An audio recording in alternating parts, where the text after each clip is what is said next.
So what's going on, guys? We're going to do a review today of the Iflight Crystal View patch antenna goggle setup. So as you see, I got my digi adapter on it now, and it's cool. I'm not flying much on my analog, but it's so easy to swap these in and out. I don't think it's going to be that big of a deal. And right now, I am running the TrueRC Stubbies. So we're going to take those off, and we're going to take this off, and then we're going to put this stuff on. I'm going to get out, put a couple packs in, show you the DVR, then I'm going to pop these antennas back on, show you that DVR, and we'll compare them side by side. So let's get to this real quick, right? So we'll start by removing the stubbies.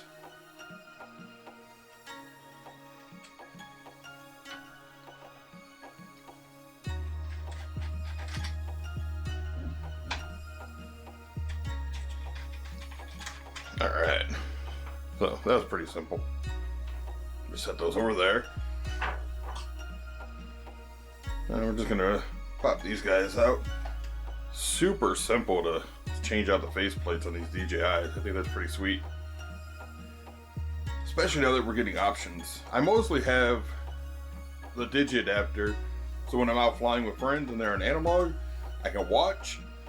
But a lot of times I find myself not even setting it up, only because the extra steps of 2 extra antennas and all the extra cords. By the time I'm done, I look like I should be flying with like NASA or something. So, alright, we got that off. So this is what your goggles look like without a faceplate. Kind of weird, eh? Alright. So I got the carbon fiber one, and for some reason at work at XLRC, the antennas that they sent weren't like the black ones. They sent us the color bombed ones, but it's actually kind of cool. I don't mind it. Maybe they must have been out of stock of the other ones or whatever. So they give you a couple extra screws if you need them. Yeah, same exact screws that are that one there. So we'll put the stubbies on last, and I think I'm gonna do the antennas, patch antennas from the top and the stubbies from the bottom. So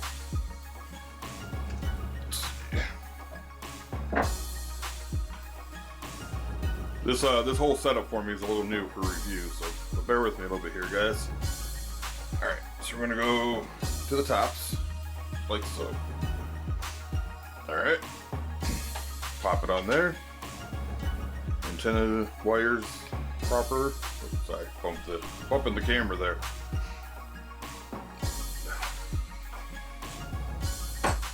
I'm going to pop out a couple screws here.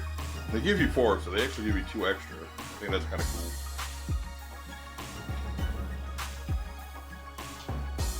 cool. By the way, happy Thanksgiving. I know by the time you watch this, Thanksgiving will be over, and you've already had your dinners and taken your naps and everything. But it is Thanksgiving today while I'm doing this. We got dinner later, so I'm gonna do this review here before dinner, and then I'm gonna go have fun with the family. You know, eat some turkey, mashed potatoes, all that good stuff. And then tomorrow, back to the grind. So the first thing I noticed is this carbon fiber plate looks really sweet. I actually kind of really dig it. Make sure that the antenna wire's in the right spot there.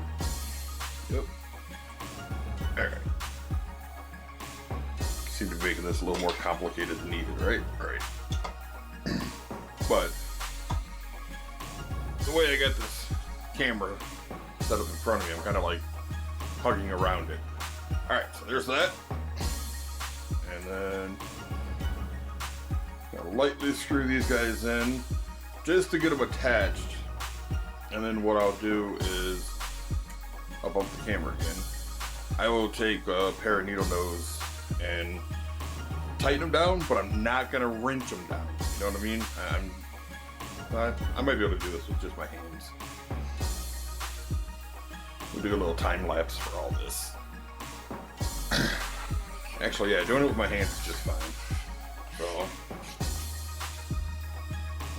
let's see.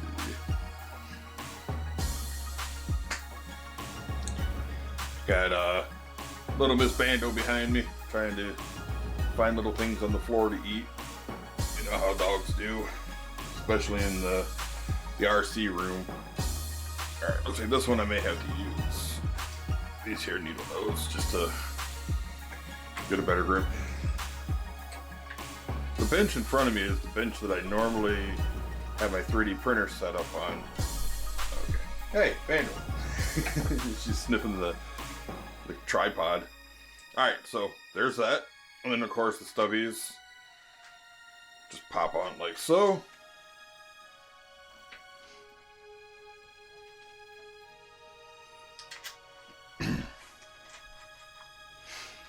Alright, pretty slick, huh? All set, all done. I'm gonna 3D print a case for this stuff. And that way, if I want to switch it out while I'm out on the field so I can watch my buddies or whatever, it seems like it'd be pretty easy to do. Yeah, everything's nice and snug, so you don't want it too tight. Alright guys, so let's get out to the field and check these bad lads out. Wait, bad boys. That's what I want to check these bad boys out. Good day! Alright, so I wanted to share this with you real quick. I was talking about 3D printing a case, so I put these in my bag, but they seem to fit everything in just fine. You get the extra antennas in right there. Then I just took and I cut a piece of the foam, pop it over, bam. Now I got a carrying case for my digi adapter. Alright, I just want to share that with you guys real quick. Sorry. I want to share that with you guys real quick, so yeah. So if you get this and you want to have a digi adapter, or you already have a digi adapter and you want to take it with you, there's a carrying case for it. I think that's pretty freaking sweet. Alright. Alright, I'll see you guys out on the field. Bye-bye. Alright, let's get this started here. So this is with the TrueRC antennas, and I'm going to go as far as I can out in this field, hook around behind the trees in the building, come back to the other side of the trees behind the building, and then we go all the way behind me and back. I would do that twice. I would do it once looking straight ahead and once looking down at the ground. And then I'll do the same thing with the Iflight Crystal patch. I'm going to make my way around. You'll see over to the left-hand side here, that big group of trees right on the other side of that is the small building. Once I get behind there, you can already see the bit rate dropping. It actually hits like a 5.9 at one point, which is kind of scary because I thought for sure I was going to lose and have to go walk and find it. Thankfully, it held in and I had no issue. But you know, these are stubby antennas, and I don't expect them to penetrate through the building and all the trees and shrubs and everything there. I kind of keep it low, you know. I want to put a challenge to these antennas. I don't want to just see how far away I can fly in a big open field and back. I want to make sure that it's an environment that I normally fly. This type of spot and other parks and even like the bandos and stuff, and I just want to see how well they're going to hold up. At this point, I am making my way all the way around. Once I get over that white van sitting over there, I will be directly behind myself. And the stubby antennas held up pretty good. There's really no issue. The delay was all over the place, but I really didn't feel anything. You know, I'm just cruising. I'm not trying to go 100 miles an hour or nail the perfect yaw spin or anything. Now here I'm going to come back over by my truck, and then I'm going to look down at the ground. Now when I look down at the ground, that's going to kind of change directions on everything. It's not going to be that big of a deal for stubby antennas like it would be for patch antennas, but I wanted to test both antennas.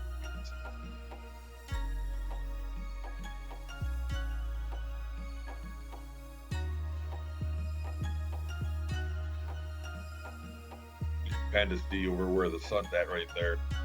That tall building right there is the Golden Arch building that you might have seen in some of the other videos that I post. Now looking at the ground, and I'm getting the same kind of breakup that I was getting before. I got the drop in bit rate and stuff. If you look on the sides of the screen, you can see, because I have it in focus mode, you can see it pixelating on the side. But for the most part, it's flyable. I can make it through and manage if need be. I'll make my way back behind the building again. Same type of breakup, and I kind of expected this with the Stubby antennas.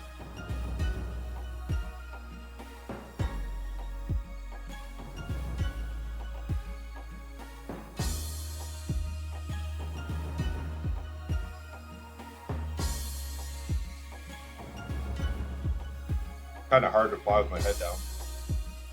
I've like trained myself not to do that over the years.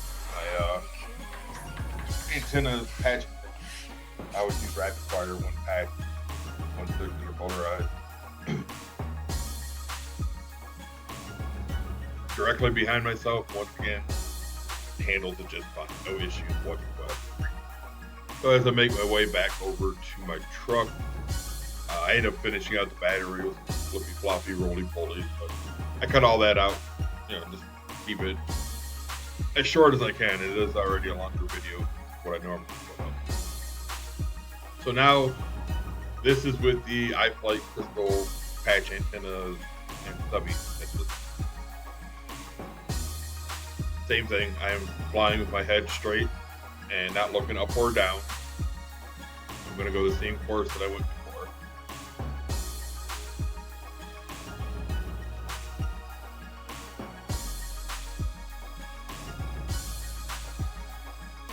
I would really hate to lose it in that field. Be a lot of walking to find it. So as I turn and start heading towards that patch of trees and stuff, I definitely get some bit rate dropping. I think the lowest I see it go to is like 16. And that's still, that's pretty low, but we are going through a building and a patch of trees, shrubs, and stuff like that. So, but it definitely held out better than just the Stubby antennas. That's kind of expected, And look at those trees. How bad I want to dance around them things.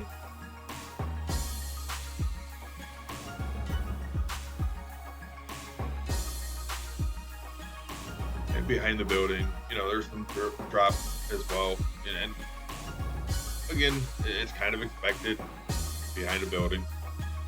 There is the salt and pepper shake. Great spot to learn how to building dive.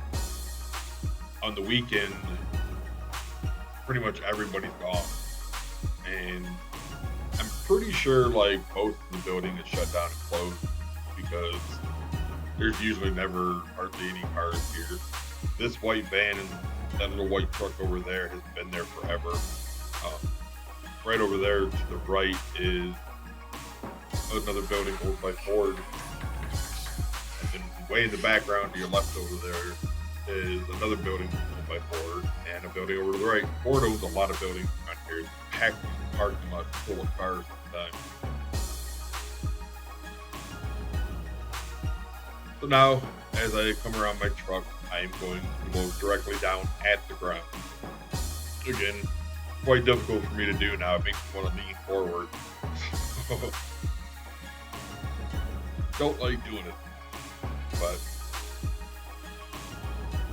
now at this point, you would assume that my patches are facing the ground, so they're going to give very little penetration because they're not looking in that area. But they seem to hold out pretty well. Once I make this left bank and my antennas are facing away from me and I start getting behind the trees and everything, I definitely get the megabyte drop. But even at that point, it never goes as low as the stuff did, which kind of expect.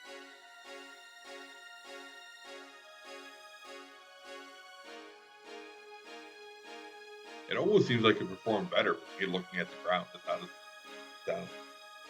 And in this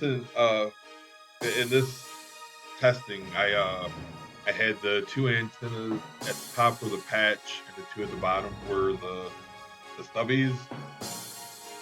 I'm not 100% sure which ones send, which receive, which are better, which are worse. I'm not sure. I've read a bunch of different things, got different responses from people, and even when you try to look it up with like DJI and stuff, you really can't find exactly what's what.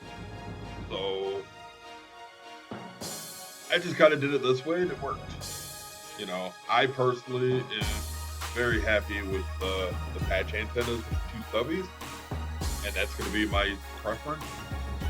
But I do have everything in my backpack if I ever have to switch it out, if I feel as if they're not performing in that environment good enough. I got my backup stubby antennas and my digi adapter so I can watch them on the fly. So yeah, directly behind me, I get a little bit of drop right there, but my head's looking down, you know.